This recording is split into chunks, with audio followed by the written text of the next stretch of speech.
বর্তমান তামাম বিশ্বের দিকে তাকালে মার খাচ্ছে শুধু মুসলমান, ঠিক কিনা? কথা বলেন। সমস্ত জায়গায় মার খাচ্ছে কারা? জোরে বলতে হবে। আমাদের পাশের রাষ্ট্র মায়ানমারে মার খেলো কারা? আমাদের পাশের রাষ্ট্র এই হিন্দু রাষ্ট্র হিন্দুস্তানে বর্তমানে মার খাচ্ছে কারা? ইহুদিদের কাছে মার খাচ্ছে কারা? খ্রিস্টানদের কাছে মার খাচ্ছে কারা? বৌদ্ধদের কাছে মার খায় কারা? হিন্দুদের কাছে মার খায় কারা? মুসলমানরা কি কাউকে মারতে পারতেছে? একমাত্র কারণ হলো মুসলমানরা মহিলাদের মতো হয়ে গেছে, ঠিক কিনা?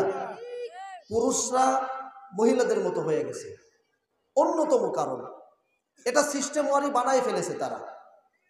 প্রত্যেকটা মানুষের 3টা স্তর আছে। 1 নম্বর শৈশব, জন্মের পরে শৈশবের একটা স্তর তার পার করতে হয়। শৈশবের এই স্তরের মধ্যে বলেন তো কেউ কি শক্তিশালী হয়? কথা বলে না। শৈশবে যারা শিশু অবস্থায় থাকে তারা কি খুব শক্তিশালী? তারা কি আপনার যুদ্ধ বিমান চালাতে পারবে? তারা কি হাঁটতে পারে? তারা কি যুদ্ধ করতে পারবে? শত্রুর মোকাবেলা করে জিহাদ করতে পারবে? পারবে না। তারা কার উপরে নির্ভর? অন্যের উপরে মুখাপেক্ষী, ঠিক কিনা? তারা অন্যের উপরে, কখনো তার মায়ের উপরে, কখনো তার বাপের উপরে, কখনো অন্যান্য মানুষের উপরে তারা নির্ভর করে আস্তে আস্তে বড় হয়, ঠিক কিনা? আবার একটা সময় মানুষের মধ্যে আসে, মানুষ আরজালিল উমর, একেবারে বার্ধক্যে পৌঁছে যায়, তখনও মানুষ অন্যের উপরে নির্ভর হয়ে পড়ে, ঠিক কিনা? এই 2 গ্রুপকে নিয়ে কোনো মানুষের কোনো টেনশন, জোরে বলতে হবে। ইহুদিদের এই বুড়ো আর এই শিশু, এদের নিয়ে কোনো টেনশন আছে? বুড়ো মানুষ কিছু করতে পারবে? যারা বয়োমুরব্বী একেবারে বৃদ্ধ বার্ধক্যে পৌঁছে গেছে, 60 বছর 70 বছর যাদের বয়স, এদের নিয়ে, এই ভাই আওয়াজ বাড়ায় না, যেভাবে ছিল সেভাবে করেন। 60 বছর 70 বছর যাদের বয়স, এদের নিয়ে কোনো জাতির কোনো শত্রুর কোনো টেনশন নাই। কারণ জানে এরা কিচ্ছু না, এরা অন্যের উপরেই মুখাপেক্ষী। একটা সময় বয়সের শেষ প্রান্তে যখন মানুষ পৌঁছে যায়, তখন মাথায় ঠিক থাকে না, হেতাহিত জ্ঞান থাকে না। তখন মানুষ বারবার একটা কথা জিজ্ঞাসা করে, কখনো কখনো বলে, তার বাচ্চাকে ডাক দিয়ে বলে, এই তুমি আমার কয় নাম্বার ছেলে? তো বলা হয়, আব্বু আপনার 2 নাম্বার ছেলে, আমি আপনার মেজো ছেলে। একটু পরেই বাপ আবার ডাক দিয়ে কয়, এই বাচ্চা তুমি যেন আমার কয় নাম্বার ছেলে? তো আবার বলে যে 2 নাম্বার ছেলে। ওর হিতাহিত জ্ঞান নাই। তো ইহুদি খ্রিস্টানরা, নাস্তিক মুরতাদ যারা মুসলমানদের শত্রু, তাদের টেনশন কাদেরকে নিয়ে জানেন? তাদের টেনশন হলো 13, 14, 15 বছর থেকে নিয়ে 40 বছরের মধ্যে যে সমস্ত যুবক ভাইরা যারা আছেন মুসলমান সমাজে, যারা বাস করে, যারা মুসলমানের সন্তান, যুবক সন্তান, তরুণ এবং যুবক সন্তান, তাদেরকে নিয়ে ইহুদিদের টেনশন, তাদেরকে নিয়ে খ্রিস্টানদের টেনশন, তাদেরকে নিয়ে হিন্দুদের টেনশন, তাদেরকে নিয়ে বৌদ্ধদের টেনশন, ঠিক কিনা? এদেরকে কি করতে হবে?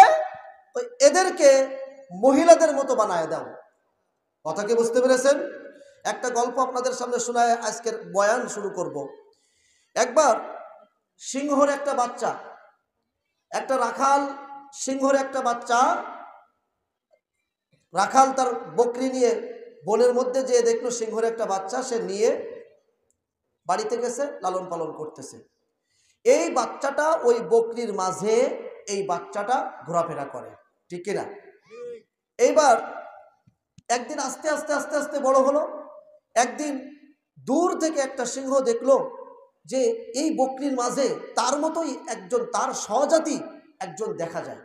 কি রে, বকরির মাঝে আমার মতো একজন দেখা যাচ্ছে, অথচ বকরি তাকে লাথি মারতেছে, কিছু বলার নাই, সে কিচ্ছু বলতেছে না, তার কোনো ডাক নাই, তার কোনো হুঙ্কার নাই।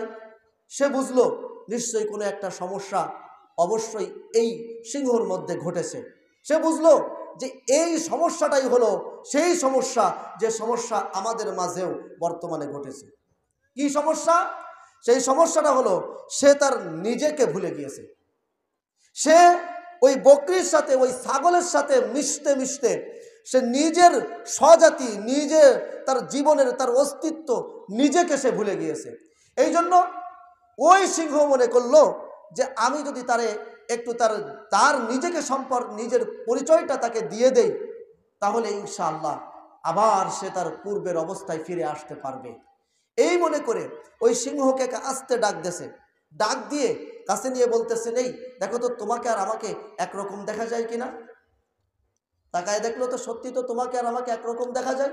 কই তুমি জানো কার সন্তান? এই সিংহ, তুমি জানো কার সন্তান? তুমি সিংহের বাচ্চা। তুমি গর্জন দিলে সমস্ত বনবাসী, বনের মধ্যে যারাই আছে তারা প্রকম্পিত হয়, তারা কেঁপে ওঠে, তারা বন ছেড়ে পালাতে বাধ্য হয়। তুমি এমন সন্তান, তুমি সিংহের সন্তান। ও বিশ্বাস করতেছে না। ওই কি কন, এটা সম্ভব? হ্যাঁ, এটা অবশ্যই সম্ভব। প্রমাণ কি?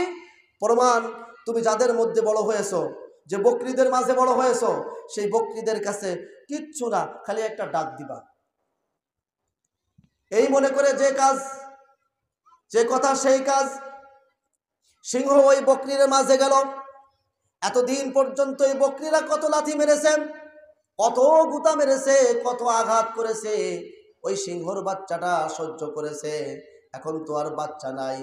সিংহ এবার বকরির মাঝে গিয়ে একটা হুঙ্কার ছাড়তে দেরি, ওই রাখাল সহ বকরির পাল নিয়ে বন থেকে যেতে দেরি হয় নাই, ঠিক কিনা? আজকের মুসলমান তোমাদেরকে, মুসলমান যুবকদেরকে মহিলাদের মতো বানায় ফেলেছে। কয় হুজুর কয়টা কারণে বানায়ছে? 3টা কারণে। কয়টা? 3টা।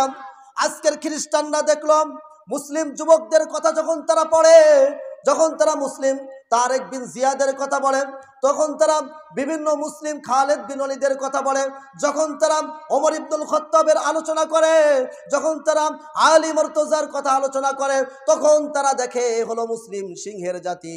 এই জাতি যদি একবার সিংহের মতো নিজের পরিচয় যদি জানতে পারে, নিজের পরিচয় যদি জানে, একটা ডাক দেয়, কসম খোদার পৃথিবীতে যত নাস্তিক মুরতাদ আছে নিজের জায়গায় কেউ ঠিক থাকতে পারবে না, ওই বকরির মতো পলায়ন করতে বাধ্য হবে, ঠিক কিনা?